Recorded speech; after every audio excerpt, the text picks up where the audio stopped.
Today we're going back in time and I'm going to be giving my thoughts on a classic retro fragrance. This is Burberry London, and to find out my thoughts on this one, stay tuned to Mags Frags.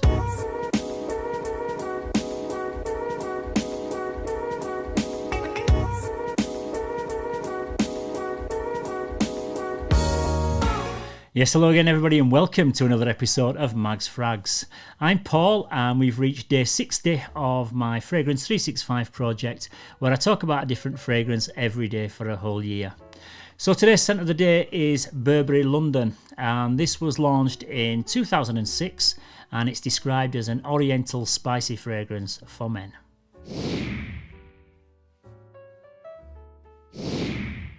The top notes in this one are cinnamon, lavender and bergamot. In the mid we've got leather and mimosa, and in the base there's tobacco leaf, Opoponax, Guaiac wood and Oakmoss.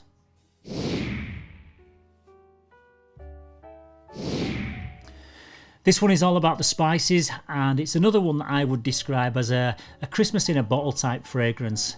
The cinnamon and tobacco blend together to produce a very pleasant but yet slightly confusing combination of sweetness and spice. It kind of reminds me of chili chocolate, where two ingredients are put together and they shouldn't really work but they actually do. The spiciness in the opening is right up there with the likes of something like Spice Bomb Extreme from Victor and Rolf, but as it dries down it settles down a little bit and the leather and the woods come through slightly. This is a warm and comforting scent that I would say is pretty mass appealing, and it produces the kind of aroma that you'd smell in I'd say something like a high quality festive candle. It's mainly spicy with a hint of sweetness and woodiness thrown in for good measure.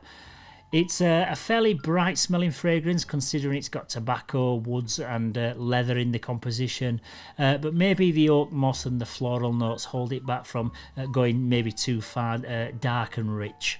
I think this is a very, very interesting scent, and once you spray it you kind of get quite addicted to it and you keep wanting to go in for a second and a third smell.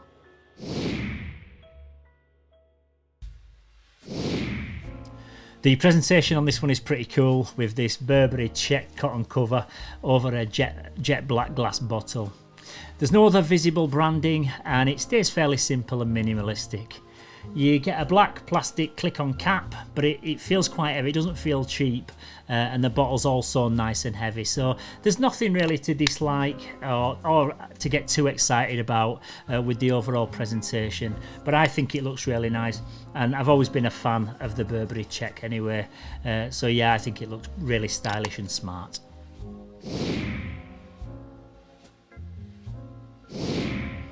This is a perfect winter fragrance for the festive season. As soon as you press the atomizer for the first time, you're literally spraying Christmas. You could wear it as a casual day scent for a walk in the snow, or as an office scent to project a little bit of festive cheer around your work colleagues. You could also dress it up for a works Christmas party, but I personally wouldn't wear it outside of the festive season, just in the same way that I wouldn't drink mulled wine in the spring. For me, this is a December fragrance, so I wouldn't class it as being a very versatile fragrance, but in terms of who could wear this, I think that anyone of any age could wear it, and I think that women could pull this one off as well as men. So a lot of people will say that this is quite masculine, but I don't think so. I think it's more of a unisex fragrance.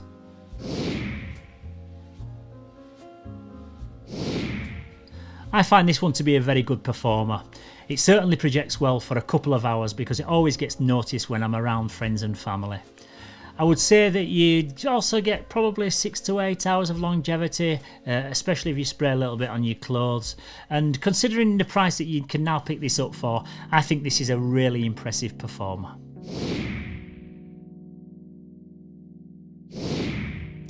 This is now under £30 for a 100ml bottle size like this one, so even if you were to wear it for just 1 month per year for the next 5 or 6 years during the festive seasons, it's still a no-brainer as a blind buy. It's one that I would definitely recommend every man to have in his collection. It's a really likeable fragrance as long as you don't wear it in the summer heat, and I think it's a great one to pick up, and for that I would give this a really solid and respectable 8.5 out of 10. If you live in the UK and you want to test this one out for yourself, I'll post a link in the description where you can pick up a 5ml sample of this to try. Yeah, so once again, that's about it for today's Scent of the Day. Tomorrow, I'm going to be talking about arguably the most popular designer release in recent years, so don't forget to tune in for that one to find out which one I'm talking about.